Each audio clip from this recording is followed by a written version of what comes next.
Hey guys, welcome to the All Sports Pass Podcast North. My name is Eli. Hi, Max. We're your hosts today, and first off, Happy New Year to everyone. Of course, Happy New Year, Max. Yep, Um, happy to you too. and we hope that this year is going to be a good year for you guys. And today we're going to be covering the Tennessee Arkansas basketball game. And before we get in this video, you already know we got to start off with the verse of the day. Today's verse comes from Jeremiah 29:11, and it says, "For I know the plans I have for you, declares the Lord, plans to prosper you, not to harm you, plans to give you hope in the future."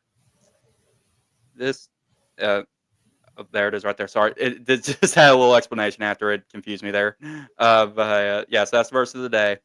And before we get in this video, leave a like, subscribe for more college basketball content. Without further ado, let's begin. So Tennessee, they're starting off they already started off 2025 off right. They had a Yeah, blowout win over Arkansas. They're 1-0 in SEC play, and I'm going to be honest. I think one of the things Tennessee fans like. I actually saw this. I think it was on Instagram where whenever they introduced Adu, like it got so loud because everybody booed him. I mean, here's saying I understand, like you want to go to the transfer portal and all, but hey, and I think most of the time in the Tennessee Arkansas game, every time AD either like got the ball or something, everybody booed him. Yeah, but however, Tennessee was able to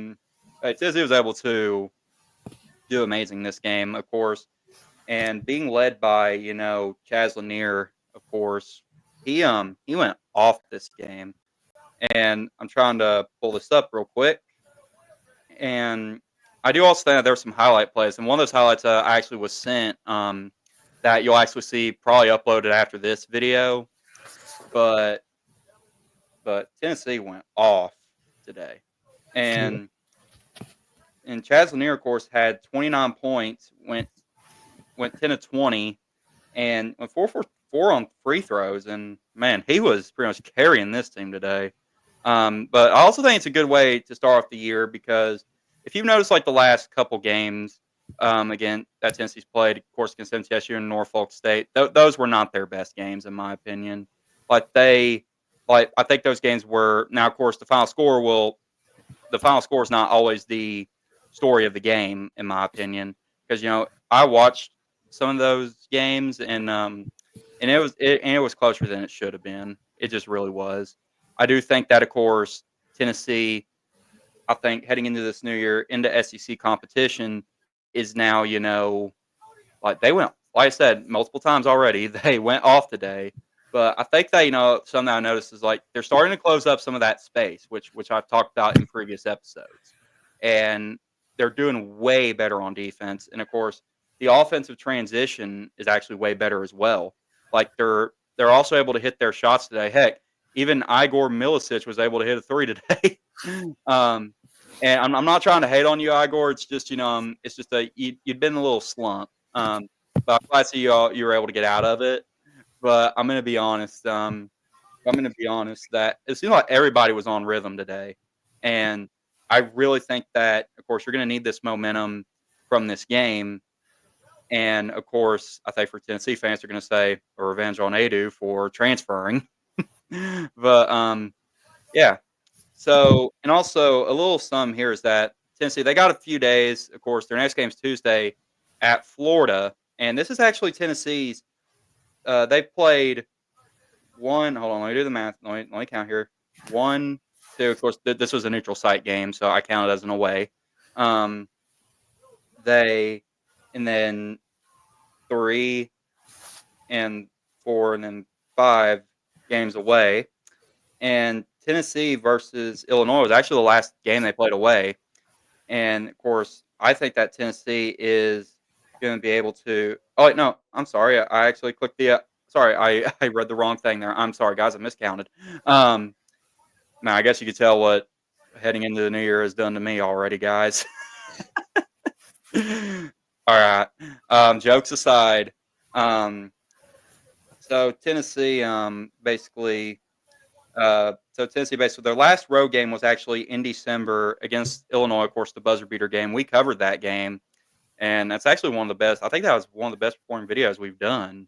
Um, and yeah, so basically now they're going to Florida today. I'm sorry, Tuesday, and I was curious, like, what do you think about Florida? Because Florida, now it says here they're ranked sixth, just before and this is before the rankings get released because they did lose to Kentucky today, who, and I really think that it could be interesting because Tennessee, like, I think Tennessee, can win, but I think you're going to be playing a higher ranked. Like, of course, you're playing a team that's ranked higher than a team that than other teams you played. So, how do you do? So, what do you think about Florida playing Tennessee on Tuesday? Uh, I think they'll be like really close, but I think Florida gets us this time because it's in Gainesville again. Those fans go all rowdy. But they only lost by 6 to Kentucky, who was a better team than them. Yeah, but I'm just saying, like, with Kentucky also suffering those two losses, which, of course, I don't cover Kentucky, so I'd have to, so of course, I'd have to go back and look at, the two losses, which I will actually do right here. But Kentucky, however, I think, that they've really always been good at basketball. I don't care what people Yeah. say. But I do think, of course, and there's one long. Okay, so they lost to Ohio State in basketball, and they lost to Clemson. Um, but however, both were road games pretty much. So yeah. But I do think, of course, with Tennessee, on the road, like I think that they're getting a little bit better on the road, but I think you're starting to. I think of course, Tennessee now they're going to have a big test ahead of them against Florida because because hey, this competition that they played like in these last few weeks, it's going to get tougher. Yeah. Did you say something? No. Hmm. Um, but anyway, and then I think that Tennessee is pretty much going to have to.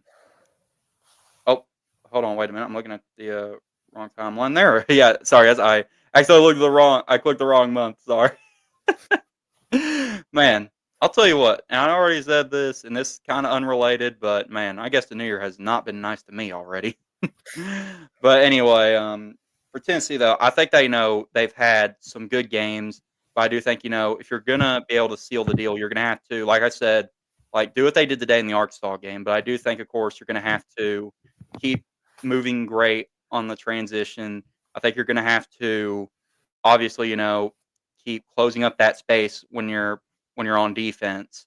And I also think that you're also gonna have to make sure the game you're also gonna have to get some shots in, but you're gonna have to take your time getting those shots because in the SEC competition, everybody's in it for themselves, because every game matters now. Yeah. And yeah, but however, I think that for Tennessee, I also want to say this that Tennessee is actually like some of these players have been impressing me a lot, and I think that seeing them this season, of course, and of course, in my this actually like my first season actually covering Tennessee basketball. Um, I've seen a bunch of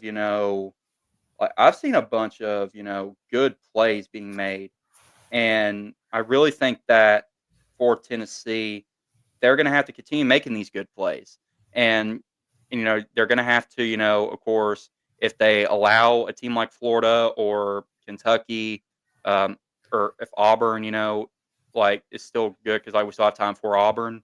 If Auburn's still going to be like a top team, then you got to make sure that you put these points. Sorry, that you get these points back if every time you allow like like a two, a three, or even a free throw. You're going to have to try to answer for everything. And I think that's kind of what they did here today. And I think that, they've done very well in everything they've done.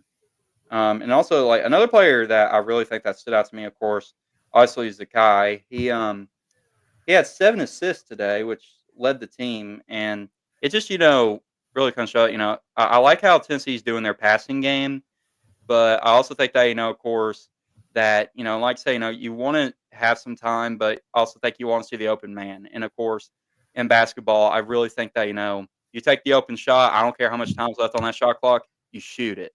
And I really think that, but however, I do think, of course, that you don't need to force a shot. Like, of course, that we've seen a couple weeks ago, I think, on an episode that we discussed. I really think that I think it was the Tennessee Miami game actually. I could be wrong. But of course, you got to make sure, you don't force a shot, like unless you're forced to force a shot, if that makes sense. You're kind of, like for example, if you don't have enough time, like on the shot clock or in the game, you've got to force a shot because there's really no doubt about it. But if you've got like a lot of time and and say like you're down or something or you need to extend your lead, don't force a shot. Just like just try to like and oh, sorry, let's rewind. Um, but basically, what I mean by that is if you're down, like try to find a clear path to the basket. Like attack the basket, only shoot a three if needed to.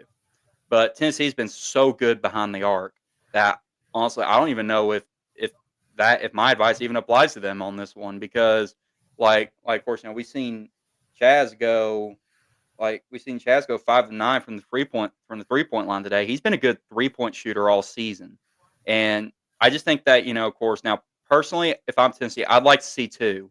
I like to see 2 points because with 3 pointers, of course, being hard to make, you have a bigger risk of having a defensive rebound and potentially having a drive to your basket, and that's really what I think. So, of course, what did you think about today's game? 'Cause I think Tennessee just dominated like the entire game. Like looking at the stats, uh, like uh,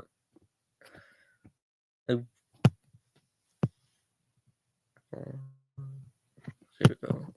So looking at the stats for Tennessee, like we just dominated them. Like Chaz had like 50 points.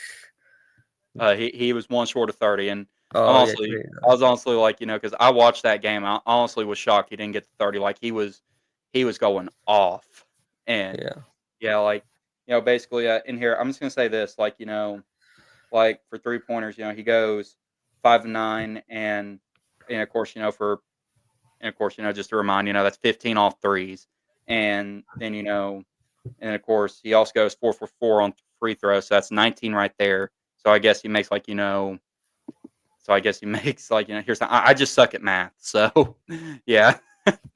But so basically I do think of course that he's been able to just go off, and I think that that's really what helped this team today. yeah. So sorry to interrupt. Just thought I'd give my input there. Go ahead. When like looking at the 3 pointers that we did, like we only win 27 for 69, which was better than Arkansas, which was 24-53. Or not 3 pointers, field goals. Hmm. And I'll say that of course with Arkansas, because Tennessee, of course, you're playing the number one team in the country, and you're going to have to, of course, against a good Tennessee team, you're going to have to force some shots up. But I do think, of course, that, and I'm going to be honest, like I actually saw this earlier where Arsenal had like a clear dunk, and they somehow missed it, and I was like, no way, because like here's the thing, I kind of feel bad for him honestly, like just seeing that because I believe Tennessee scored like right after, and the reason why I say I believe is because hey guys, listen, I'm going to be honest. Sometimes keeping up with basketball games, you gotta make sure you're keeping up good, which I think I did, but the speed is so fast. So yeah, but I'm gonna be honest, like I say, I don't know who it was because of course, like I said, I also don't cover Arkansas basketball, but but I'm gonna be honest, that dunk there, like I kind of felt bad for the guy because those were some points that should have gone in, and yeah. Um, But however, I do think, of course, that you get to see, Arkansas. I'm sorry, you get to see Tennessee play Florida this week, and then of course, then Tennessee will travel to Texas, who is unranked. I do think, of course, that for Tennessee and Florida, we're going to take a look. I'm going to take a look right here, just real quick, just for we get into our player of the game and yeah. Tennessee is favored to win this matchup by score on ESPN matchup predictor. They have a 54.7% chance of winning, with in Florida, of course, having the 45.3% chance. And Tennessee's season leaders, of course, Chaz Lanier with 19.6 points per game, of course, with with the 29-point performance as well. And Florida's top season leader in points is Walter Clayton Jr., who has 17.2 points per game. And but I think a thing that is also something here is that Walter also has the higher free throw percentage and the field goal percentage than Chaz. In the field goal percentage is, it's basically 1.7 better than Chaz. But and of course we also got to keep in mind this, that Igor Milicic is also leading the Vols team on rebounds, 8.2 rebounds per game, which is crazy. And also the fact that he has 6.2 defensive rebounds and 2.1 offensive rebounds per game. Like, I really think, I like seeing like what Igor does on defense. And I just think that that's where his comfort zone is. And I just think, that on defense, he's a menace in my opinion. And his assists, of course, we mentioned him earlier, Zakai Ziegler, who averages 8.1 assists per game. And man, yeah. But compared to Tennessee, I think that they're going to be able to win this one. I just simply think so. But however, I do think that they're going to have to get adjusted on the road, in order to of course, because you're going to have to get adjusted on the road, because now that you're playing SEC competition, you're going to have to do everything you can to win this game. Yeah. All right. Anything else you want to add? Nope. All right. So here's the first player of the game for 2025, and I'm sorry, Max. I'm probably gonna take your guy. I'm taking Chaz Lanier. Dude had 29 points and just went off in this game, and I really do think that Chaz is, of course, going to continue to be a big asset to Tennessee, and I think they come when March comes around, he's going to be a force to be reckoned with. But also think that of course, that I think he's going to also have to prove himself in SEC competition first. But however, we'll see how he does in the coming weeks. Yeah. So my play of the game is Igor, because he had 15 points, 18 rebounds, and 5 assists, with 1 steal and 1 block. Yeah, and I do think this, that of course, being able to see Igor be able to put up some points today was really really good, because I think that now the Tennessee offense, of course, following the Christmas break, I think Tennessee's now been able to get back on rhythm. They're able to figure things out, and now I think they're going to use this momentum in the SEC play. And I think that for Tennessee, it's going to be interesting to watch. They're 14-0 for the first time in like a little over 100 years, and I know dang well they're going to want to try to keep this streak up. So, yeah. All right, that's all we got for y'all today. If y'all like this video, get a like, subscribe for more college basketball content. Keep in mind, opinions are our own. So yeah. But yeah. With that being said, peace out. God bless, and have a good night.